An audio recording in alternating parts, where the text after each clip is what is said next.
You ask Tiger to solve. This deals with linear equations with one unknown. The final result is x equals 18/7. Let's solve it step by step. Group all x terms on the left side of the equation.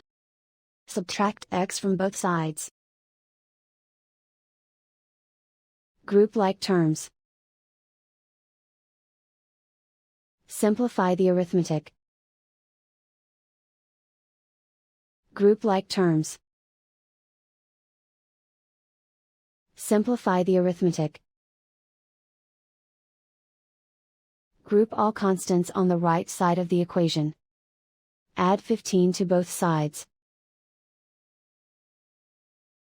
Simplify the arithmetic.